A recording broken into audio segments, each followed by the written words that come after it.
ഒരു duty doctor, നല്ല തിരക്കുള്ള ഒരു ഡ്യൂട്ടി ഡോക്ടർ. ആ ഡ്യൂട്ടി ഡോക്ടറെ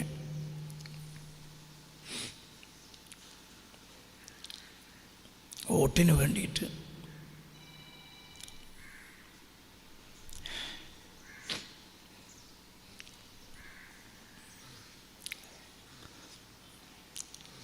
പാർട്ടി, അദ്ദേഹത്തിൻ്റെ പാർട്ടി 20 കിലോമീറ്റർ വണ്ടിയെടുത്ത് പോയി കൊണ്ടുവന്ന് വോട്ട് ചെയ്യിപ്പിച്ച് തിരിച്ച് ഡ്യൂട്ടി സ്ഥലത്തേക്ക്, ഹോസ്പിറ്റലിലേക്ക് എത്തിച്ചു കൊടുത്തൊരു സംഭവത്തിന് ഞാൻ സാക്ഷിയാണ്.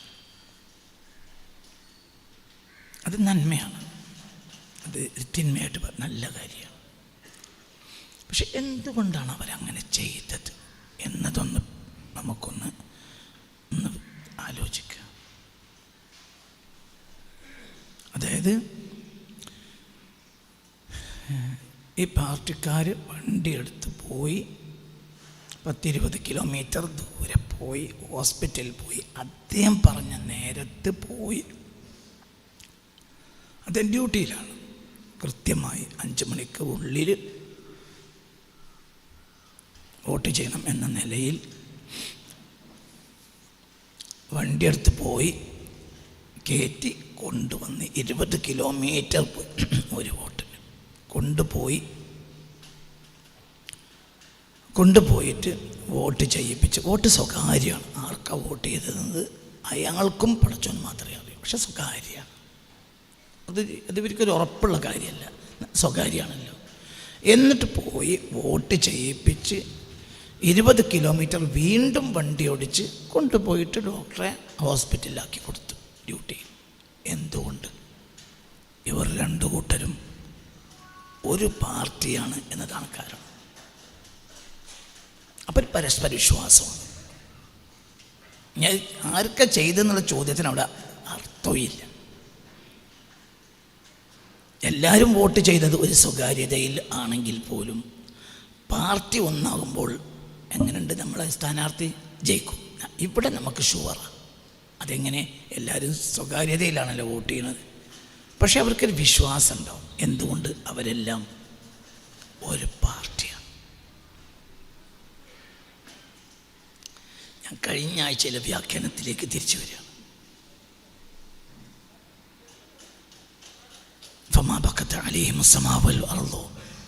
ഫറോവയും ഫറവയുടെ ആളുകളും മരിച്ചപ്പോൾ ആകാശവും കരഞ്ഞില്ല. എന്തുകൊണ്ട്? അവർ ഒരു പാർട്ടി അല്ല.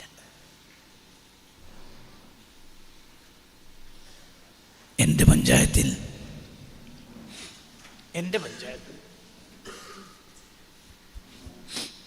ഒരു സ്ഥാനാർത്ഥി മരിച്ചു. അല്ലാഹു അവർക്ക് പുറത്തു കൊടുക്കട്ടെ. നല്ല സ്ത്രീയായിരുന്നു, 100% നല്ല സ്ത്രീയായിരുന്നു. അവരോട് നിർബന്ധിച്ച് നിർത്തിയതാണ്. അംഗനവാടി ടീച്ചറാണ്, നല്ല സ്ത്രീയായിരുന്നു. എല്ലാവർക്കും നല്ല അഭിപ്രായമുള്ളൊരു സ്ത്രീയാണ്. അതുകൊണ്ടാണ് ഞാൻ അങ്ങനെ പറയുന്നത്. എൻ്റെ അയൽവാസിയാണ്, ഒരു നല്ല സ്ത്രീയാണ്. അവർ മരിച്ചു. അല്ലാഹു അവർക്ക് പുറത്തു കൊടുക്കട്ടെ. എല്ലാവരും കരഞ്ഞു, പ്രത്യേകിച്ച് ആ പാർട്ടിക്കാരെല്ലാം കരഞ്ഞു. എന്തുകൊണ്ട്? അവരെല്ലാം ഒരു പാർട്ടിയാണ്. എന്താ കാരണം? എൻ്റെ വീട്ടുകാർ, എൻ്റെ കുട്ടികൾ, അവരൊക്കെ ഇന്നലെ എന്നോട് പറഞ്ഞു, അത് മറക്കാൻ കഴിയുന്നില്ല.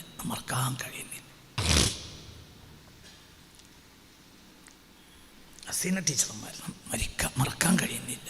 ഹസീന ടീച്ചറെ മരണം മറക്കാൻ കഴിയുന്നില്ല.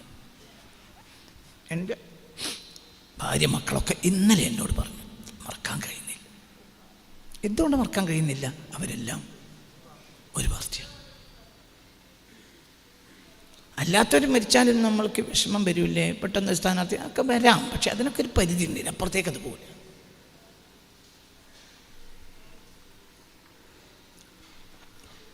നമ്മൾ ചിന്തിക്കേണ്ട ഒരു ഗൗരവമായ കാര്യം, നമ്മളെല്ലാവരെയും ഒന്നാക്കുന്ന ഒരു പാർട്ടിയാണ്. അതേതാണ് ആ പാർട്ടി? ആ പാർട്ടി റബ്ബിൻ്റെ റുബൂബിയത്ത് അംഗീകരിക്കൽ എന്നാണ് ആ പാർട്ടി. ആ പാർട്ടിക്ക് നിങ്ങൾ എന്ത് പേരിട്ടോളി, 2 പാർട്ടിയേ ലോകത്തുള്ളൂ. റബ്ബിൻ്റെ റുബൂബിയത്തിനെ അംഗീകരിക്കുന്ന പാർട്ടിയും അംഗീകരിക്കാത്ത പാർട്ടിയും. 2 പാർട്ടിയേ ഉള്ളൂ ലോകത്ത്. ഒരു പുതിയ വ്യാഖ്യാനം പറയാം. എന്തിനാ നമ്മൾ ഫമാ ബക്കത്ത് അലൈഹിം സമാ വല്ലർദ് എന്നതിന് 4 ആഴ്ച വ്യാഖ്യാനം പറഞ്ഞിട്ടുണ്ട്. ഇത് അതിലേക്ക് ചേരുന്നൊരു പുതിയ വ്യാഖ്യാനമാണ്. മനസ്സിലുണ്ട് പറഞ്ഞത്? ലോകത്ത് 2 പാർട്ടിയുള്ളൂ. ഒന്ന് റബ്ബിൻ്റെ റുബൂബിയത്തിനെ അംഗീകരിക്കുന്ന പാർട്ടി, അംഗീകരിക്കാത്ത പാർട്ടി. ഈ പാർട്ടിയുടെ കാര്യമാണ് ആദ്യ ദിവസം റബ്ബ് നമ്മളോട് പറഞ്ഞത്, അലസ്തു ബി റബ്ബിക്കും, ഞാൻ റബ്ബാണെന്ന് അംഗീകരിക്കുന്നതിൽ നിങ്ങളില്ലേ? ബല, ഞങ്ങളുണ്ട്. എന്നാൽ പിന്നെ നിങ്ങൾ പേടിക്കണ്ടെന്നർത്ഥം. എന്തുകൊണ്ട്? ഞാൻ ആകാശങ്ങളുടെ റബ്ബാണ്, ഭൂമിയുടെ റബ്ബാണ്. ചില ദുആകൾ ഇങ്ങനെയാ: അല്ലാഹുമ്മ റബ്ബസ് സമാവാതി വറബ്ബൽ അർളി വറബ്ബൽ അർശിൽ അളീം ഔ റബ്ബൽ അർശിൽ കരീം റബ്ബന വറബ്ബ കുല്ലി ഷൈ ഫാലിഖൽ ഹബ്ബി വന്നവാ. മനസ്സിലായില്ല? ഒരു ദുആയാണ്. എന്ത്? അല്ലാഹുമ്മ, ഞാൻ പലപ്പോഴും ആ ദുആ പറഞ്ഞു തന്നിട്ടുണ്ട്. അല്ലാഹുമ്മ, കടം കൂടിയവരൊക്കെ ആ ദുആ ചെയ്താൽ കടം വീടും. അല്ലാഹുമ്മ റബ്ബസ് സമാവാതി വറബ്ബൽ അർളി വറബ്ബൽ അർശിൽ അളീം. ഇവിടെ ഹദീസിൽ ഒറ്റ വാക്ക് പറഞ്ഞാൽ മതിയല്ല, പക്ഷേ റബ്ബ് റബ്ബ് റബ്ബ് ആവർത്തിക്കുക. അല്ലാഹുമ്മ റബ്ബസ് സമാവാതി വൽ അർളി വൽ അർശിൽ കരീം എന്ന് പറഞ്ഞാൽ മതിയല്ലോ. പക്ഷെ അങ്ങനെയല്ല. അല്ലാഹുമ്മ റബ്ബസ് സമാവാതി. മുസ്ലിമിലുണ്ട് ഈ ഹദീസ്. കടം കൂടിയ ആളുകൾ ഈ ഹദീസ്, ഈ ദുആ ചെയ്യാതെ മാനാമൻ നബിയു സല്ലല്ലാഹു അലൈഹി വസല്ലം, യാ അല്ലാഹ്, മാനാമൻ നബിയു സല്ലല്ലാഹു അലൈഹി വസല്ലം ഹത്താ ഫീ ലൈലത്തിൻ വാഹിദ, ഒരു രാത്രി പോലും ഈ ദുആ ചെയ്യാതെ പുണ്യ റസൂൽ മുസ്തഫ ഉറങ്ങിയില്ലെന്ന് പറഞ്ഞത് ഉമ്മുന അസ്ദിഖ ആയിഷ റളിയല്ലാഹു അൻഹ. നമ്മുടെ പൊന്നുമ്മയായ ആയിഷ ബിവിയാണ് പറയുന്നത്. എന്ത്? ഈ ദുആ ചെയ്യാതെ ഒരു രാത്രി പുണ്യ റസൂൽ ഉറങ്ങിയിട്ടില്ല. അല്ലാഹുമ്മ റബ്ബസ് സമാവാതി വറബ്ബൽ അർളി വറബ്ബൽ അർശിൽ അളീം റബ്ബന വറബ്ബ കുല്ലി ഷൈ ഫാലിഖൽ ഹബ്ബി വന്നവാ. സുബ്ഹാനല്ലാഹ്. അല്ലാഹുമ്മ, അല്ലാഹുവേ, റബ്ബസ് സമാവാതി, ആകാശങ്ങളടക്കമുള്ള സകലാകാശങ്ങളുടെയും റബ്ബേ, റബ്ബൽ അർളി, ഭൂമിയുടെയും റബ്ബേ, റബ്ബൽ അർശിൽ കരീം, ഏറ്റവും ബഹുമാന്യമായ അർശിൻ്റെ ഉടമയായ റബ്ബേ, റബ്ബന, ഞങ്ങളുടെയും റബ്ബേ, റബ്ബ കുല്ലി ഷൈ, എല്ലാ വസ്തുക്കളുടെയും റബ്ബേ. അതിൽ എല്ലാ സ്പീഷീസും ഉൾപ്പെട്ടു, എല്ലാ വർഗങ്ങളും ഉൾപ്പെട്ടു, എല്ലാം ഉൾപ്പെട്ടു. ഏതിൽ? റബ്ബന റബ്ബ കുല്ലി ഷൈ. അപ്പൊ എല്ലാവരും ഒരു പാർട്ടിയാണ്. അപ്പൊ കുഫർ പുറത്തുപോയി. കുഫർ ഇത് അംഗീകരിക്കൂല. മനസ്സിലായി നിങ്ങൾക്ക്? ഇത് ഈ റുബൂബിയത്ത് അംഗീകരിക്കുന്നവരെല്ലാം ആരാണ് അംഗീകരിക്കുക? ആകാശം, പിന്നെ ഭൂമി. അപ്പൊ നമ്മുടെ ഒരു കമ്മിറ്റി അംഗാണത്.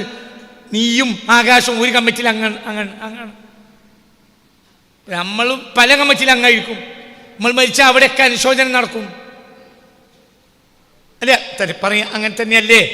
ചില കമ്മിറ്റിയിലൊക്കെ, ഇപ്പം പള്ളി കമ്മിറ്റി നമ്മൾ അംഗാണ് ഒന്ന്. അതേ സമയത്ത് നമ്മൾ SOS കമ്മിറ്റിയിൽ അംഗാണ്, SKSF ആണ്, അവനും അവിടെ അംഗമായിരിക്കും. ഒന്ന് സമസ്തൻ്റെ കാര്യത്തിൽ അംഗാണ്. സുന്നത്ത് ജമാഅത്തിന്റെ പല മേഖലയിലുണ്ട്. പള്ളി മഹല്ലിൻ്റെ കമ്മിറ്റിയിലുണ്ട്, മദ്രസയിലുണ്ട്, ദർസിന് കമ്മിറ്റിയിലുണ്ട്, അറബി കോളേജിന് കമ്മിറ്റിയിലുണ്ട്. ഇവരെല്ലാം അവർ കമ്മിറ്റി അംഗമായി പോയതല്ല, ജനറൽ ബോഡിക്ക് മാത്രം വന്നതല്ല. അതൊക്കെ നടന്നു പോകാൻ വേണ്ടി അവനാൽ ചെയ്യുന്ന ഒരു എഫേർട്ട് അവൻ ചെയ്യുന്നുണ്ട്. മനസ്സിലാവേണ്ട പറഞ്ഞത്? എങ്കിൽ ഇവൻ മരിച്ചാൽ അവർക്കെല്ലാം എന്തുണ്ടാവും? വിഷമുണ്ടാവും. അവരെല്ലാവരും ദുഃഖിക്കും. അവരെല്ലാവരും പറയും അവന്റെ നന്മ അനുസരിച്ച് അവരെല്ലാ ദിവസവും വീട്ടിൽ ദിക്റിന് വരും. അവർ തന്നെ 70,000 ചെല്ലും. അവർ തന്നെ പാർട്ടീഷൻ ചെയ്തിട്ട് ഖത്തം തീർക്കും. എന്തുകൊണ്ട്? നമ്മളെ കുടുംബമാകുന്ന ഈ കോളേജ് കമ്മിറ്റിയിൽ അങ്ങാണ്. ഈ കോളേജ് നടന്നു പോകാൻ മൂപ്പരാണ് കാരണം. ഒരു നന്ദി. ഈ മഹല്ലിങ്ങനെ സംവിധാനിക്കപ്പെട്ട് ഭംഗിയായി പോയതിന് മൂപ്പരാണ് കാരണം. ഈ മദ്രസയിൽ കുട്ടികൾ വരാനും, ഒരു കുട്ടി വന്നിട്ടില്ലെങ്കിൽ അവിടെ പിറ്റേന്ന് പോയി നോക്കും, എന്തേ ഇന്നലെ കുട്ടിയെ അയച്ചിട്ടില്ലല്ലോ. ഉസ്താദ് നോട് അദ്ദേഹം ജോലിക്ക് പോയാലോ തിരിച്ചു വരുമ്പോൾ ഏതെങ്കിലും കുട്ടികൾ വരാത്തുണ്ടോ, അതന്നാലിൻ്റെ കുട്ടി അന്വേഷിക്കാം, ഞാൻ പോയിക്കോളാം. എൻ്റെ കുട്ടികൾ 2 ദിവസം മദ്രസ കണ്ടില്ലല്ലോ, അത് സുഖമില്ല. അപ്പോൾ ആ കുട്ടിയെ ആശുപത്രി കൊണ്ടുപോയോ? ഇല്ലേ, എന്താ നമുക്ക് ചെയ്യേണ്ടത്? എൻ്റെ മദ്രസയിലൊരു കുട്ടിയാണ്. ഇങ്ങനെയൊക്കെ നടന്നൊരു വ്യക്തിയെ സംബന്ധിച്ചിടത്തോളം ആ മദ്രസ കമ്മിറ്റിക്ക് ഒരു ഉത്തരവാദിത്തം ഉണ്ടാവുമല്ലോ. അല്ലേ പറ, പള്ളി കമ്മിറ്റിക്ക് ഒരു ഉത്തരവാദിത്തം ഉണ്ടാവുമല്ലോ. എന്നതുപോലെ നീ അള്ളാഹുവിൻ്റെ റുബൂബിയത്ത് അംഗീകരിക്കുന്ന വ്യക്തിയാവുമ്പോൾ ഈ പ്രപഞ്ചത്തിലെ സകല പരമാണു മുതൽ പരമാണ്ഡ ഘടാഹം വരെ നിന്റെ കാര്യത്തിൽ ഒരു ഉത്തരവാദിത്തം ഉണ്ടാവും. ഇതാണ് മുഅ്മിൻ. സിവൽ കാഫിർ ആരൊഴികെ? കാഫിർ ഒഴികെ. എന്താ അവിടെ കാഫിറിന്റെ അർത്ഥം? സത്യനിഷേധി. എന്റെ പേരെന്തായാലും വേണ്ടില്ല, അല്ലാഹു നമ്മളെ കാക്കട്ടെ. ഇത് വളരെ ചിന്തിക്കുന്ന ഒറ്റ പാർട്ടിയാണ്. എല്ലാവരും ഈ പരമാണ്ഡ ഘടകങ്ങളിൽ എല്ലാവരും ഒരു പാർട്ടിയാണ്. അപ്പം അവനെ പരിചയമുള്ള നാട് കരിയും. ചിന്തിക്കും.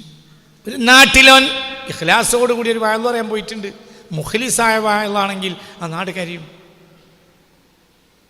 നാട്ടുകാരുടെ കയ്യിൽ 10 ഉറുപ്യ വാങ്ങാൻ പോയതല്ല, ഇഖ്ലാസോട് കൂടി വയൽ പറയാൻ പോയതാണ്. ജനങ്ങൾ നന്നാകണം എന്ന് വിചാരിച്ച് പോയതാണ്. ഒരു നാട്ടുകാർ എന്ത് കൊടുത്താലും കൊടുത്തില്ലെങ്കിലും നാട്ടുകാർ നന്നാൻ വേണ്ടി ഒരു അവസരം കിട്ടിയപ്പോൾ പോയതാണ്.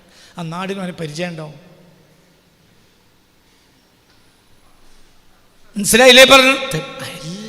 എല്ലാവരും ഞങ്ങളോട് നേരത്തെ ഒരു പദം പറഞ്ഞിട്ടുണ്ട്, ഇദാ മാതൽ കാഫിറു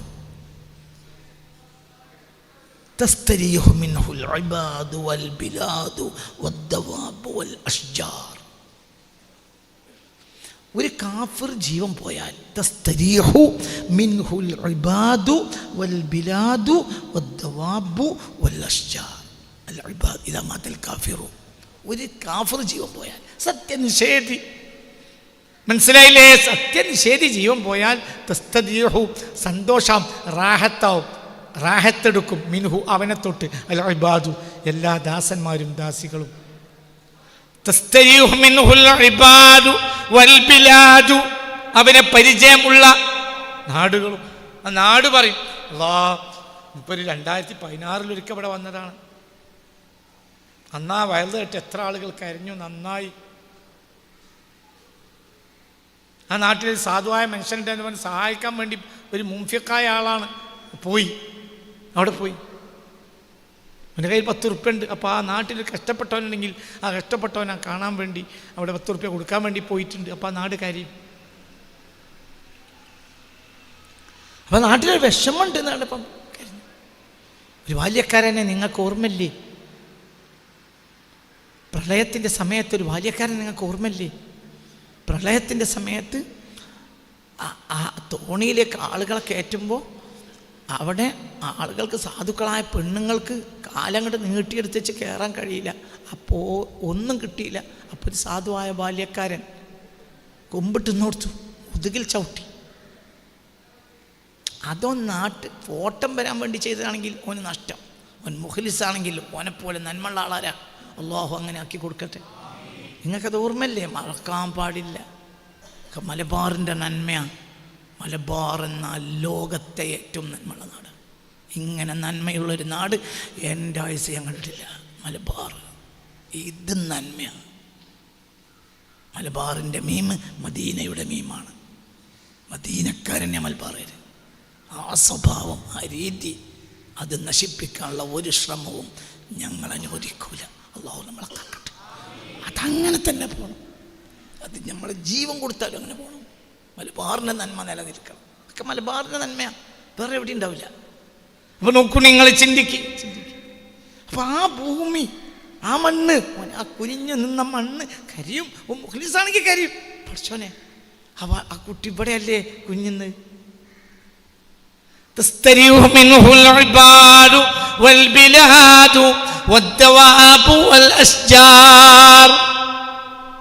സത്യനിഷേധി ജീവൻ പോയാൽ ഇവർക്കൊക്കെ സന്തോഷാവുമെങ്കിൽ ഇതിന് നേരെ ഒരു മഫ്ഹൂമില്ലേ?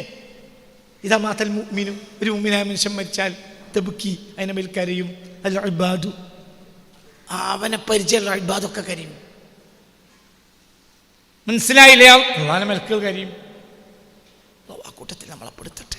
എടാ, ആകാശം കരഞ്ഞാൽ പിന്നെ ജിബ്രീൽ കരയൂല്ലേ? ആകാശം കരയും, ജിബ്രീൽ കരില്ല എന്നാണോ? ആകാശം കരഞ്ഞാൽ ജിബ്രീൽ കരിയില്ലേ? ആകാശം കരഞ്ഞാൽ മീകായിൽ കരിയില്ലേ? അള്ളാഹുവിൻ്റെ ഏറ്റവും ഉത്തമ സൃഷ്ടികളിൽ പ്രധാനിയായ മഹാനായ സയ്യിദുനാ ജിബ്രീൽ അലൈഹിസ്സലാം എല്ലാ ദിവസവും സയ്യിദ് ജിബ്രീലിന് ഫാത്തിഹ ഓതുന്നവർ ഇവിടെയല്ലേ? ഈ മജ്ലിസ് തുടങ്ങിയപ്പോൾ സയ്യിദുനാ ജിബ്രീൽ അലൈഹിസ്സലാത്തു വസ്സലാമിന് ഒരു ഫാത്തിഹ ഓതിയില്ലേ? അത് ഇഖ്ലാസോട് കൂടി ഓതുകയാണെങ്കിൽ വെള്ളിയാഴ്ച നേരം വെളുത്തിട്ട് ഈ മജ്ലിസ് നടക്കാതെ വന്ന് ഈ മജ്ലിസിലെ ആളുകളൊക്കെ മരിച്ചു പോയാൽ അവിടെ കരയൂലേ? നമ്മൾ ഇഖ്ലാസോട് കൂടിയാണ് നമ്മളെ ഇഖ്ലാസ് നമുക്കറിയില്ലെങ്കിലും ജിബ്രീലിനെ അറിയാലോ. മനസ്സിലായില്ലേ? ചിന്തിക്ക്. അങ്ങനെയാണെങ്കിൽ കരയൂലേ? നമ്മൾ ഇഖ്ലാസ് ചെയ്താണെങ്കിൽ അല്ലാഹു അങ്ങനെ നമ്മളാക്കി തരട്ടെ. മനസ്സിലായില്ലേ? ചിന്തിക്കണം. ജിബ്രീൽ അലൈഹിസ്സലാത്തു വസ്സലാമിന് ഒരു ഫാത്തിഹ വെള്ളിയാഴ്ച നടക്കുന്നുണ്ടല്ലോ. അല്ലാത്ത ദിവസങ്ങളൊക്കെ ദിവസം ഫാത്തിഹ ഓതുന്നവർ ഈ കൂട്ടത്തിലുണ്ട് ഇല്ലേ? സയ്യിദുനാ ജിബ്രീൽ അലൈഹിസ്സലാത്തു വസ്സലാമിന് ഫാത്തിഹ ഓതാൻ എന്നും ഞാൻ പറഞ്ഞിട്ടുണ്ട്. ഓതുന്നവർക്ക് കൈ പൊക്കാം ഉണ്ട്, അൽഹംദുലില്ലാഹ് എന്ന് പറഞ്ഞിട്ടുണ്ട്. എന്നും ഓതണം. ജിബ്രീൽ, മീകായിൽ, ഇസ്രാഫീൽ 10 മലക്കുകൾക്കും ഫാത്തിഹ ഓതണം. ഒറ്റ കൂട്ടത്തിലാണ് ഓതിയാൽ മതി. പിന്നെയോ മുസ്തഫ നബിക്ക് ഓതിയോ എന്ന് പറയേണ്ട ആവശ്യമല്ല. ഖദീജ ബീവിക്ക് ഫാത്തിഹ ഓതാത്തവർ ഈ കൂട്ടത്തിലുണ്ടാവില്ല. എന്താ? നമ്മളെ ഉമ്മയാണ്. നമ്മളാക്കിയത് ഖദീജ ബീവിയാണ്, ആയിഷ ബീവിയാണ്. നമ്മൾ ഇന്ന് ഈ പറയുന്ന വിജ്ഞാന സാഗരങ്ങളിൽ നിന്ന് മാനവ സമൂഹത്തെ പഠിപ്പിച്ചത് മഹതിയായ ഉമ്മുൽ മുഅ്മിനീൻ ആയിഷത്തു സിദ്ദീഖയാണ് റളിയല്ലാഹു അൻഹ. അപ്പോൾ അവരോട് നമുക്കൊരു ഉത്തരവാദിത്തമല്ലേ ഫാത്തിഹ ഓതും. അള്ളാഹുവിൻ്റെ ഹബീബിന് സ്വന്തം ശരീരം കൊടുത്ത പെണ്ണുങ്ങൾ ഉമ്മഹാത്തുൽ മുഅ്മിനീൻ, അവരൊക്കെ ആര്? ഈ ലോകത്തെ മുഴുവൻ പെണ്ണുങ്ങളെയും റസൂലുള്ള കിട്ടിയാണെങ്കിലും എനിക്ക് സന്തോഷം. എൻ്റെ റസൂലക്ക് അതാണ് സന്തോഷമെങ്കിൽ. ഞാൻ പലവട്ടങ്ങളോട് പറഞ്ഞിട്ടുണ്ട്, മുനാഫിക്കുകളോട് എനിക്കുള്ള ഏറ്റവും വലിയ ദേഷ്യം അവർ റസൂലുള്ളാഹിക്ക് പച്ചവെള്ളം പോലെ, ദാഹിക്കുന്നവന് പച്ചവെള്ളം പോലത്തെ ഇഷ്ടമായിരുന്നു ആയിഷ ബീവിയെ. ആ ആയിഷ ബീവിയുടെ അടുത്തേക്ക് ഹബീബ റസൂലുള്ളാഹി ഒരു വലിയ സന്ദർഭം പോയില്ല. എന്താ കാരണം? കുറ്റാരോപണം, ഒരു ആരോപണ വിധേയായി ആര്? ആയിഷ. റസൂലുള്ളാഹിക്ക് അറിയാം ആയിഷ ബീവി കുറ്റക്കാരിയല്ല. പക്ഷേ നീതിമാനായ ജഡ്ജി പിന്നെ ആരോപണ വിധേയായ ഇത് പെണ്ണാണെങ്കിലും അവരുടെ അടുത്ത് പോകാൻ പാടില്ല. തീരുമാനം ഉണ്ടാവുന്നവർ പോയില്ല. ഭയങ്കര വിഷമാണ്. മനസ്സിലായില്ലേ? അതിന് കാരണക്കാർ മുനാഫിഖീങ്ങളല്ലേ? ഒരു നന്നാവില്ല. അല്ലാഹു നമ്മളെ കാക്കട്ടെ. അതിൻ്റെ അത്രയും വിഷമം എനിക്കതിൻ്റെ വിഷമം പറഞ്ഞാൽ തീരില്ല. ഇപ്പം വിഷമം. എൻ്റെ റസൂലുള്ളാഹിക്ക് എത്ര വിഷമം ഉണ്ടാവുമോ അന്ന്. കാരണം ആയിഷ ബീവിനെ കാണാൻ റസൂലുള്ളാഹിക്ക് കഴിയില്ല സ്വല്ലല്ലാഹു അലൈഹി വസല്ലം. അത് കാണാതിരിക്കാൻ കാരണം ആരാ? ഇവരല്ലേ. മനസ്സിലായോ? ചിന്തിക്കണം. അപ്പം ആ ഉമ്മമാർക്ക് നമ്മളെ എൻ്റെ ഒരു നമ്മളെ ബാധ്യതയാണ്. അപ്പം നമ്മുടെ റസൂലുള്ളാഹിനെ സന്തോഷിപ്പിച്ചിട്ടുണ്ട്. മനസ്സിലായില്ലേ? ചിന്തിക്കണം. അതൊക്കെ നമ്മളൊരു ആളുകളല്ലേ. എന്തുകൊണ്ട് ഇന്ന് നമ്മളെ അവരെ കാര്യത്തിൽ വേദനിക്കുന്ന? എന്തുകൊണ്ട്? നമ്മളെല്ലാം ഒരു കുടുംബമാണ്. അല്ലാഹു തൗഫീഖ് തരട്ടെ.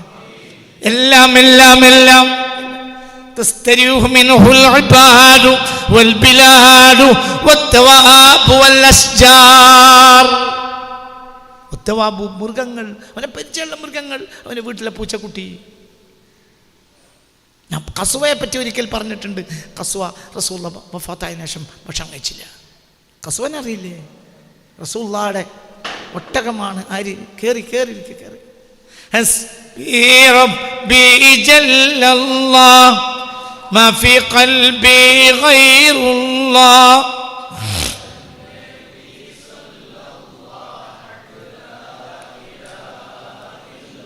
الله الله الله الله الله الله الله الله الله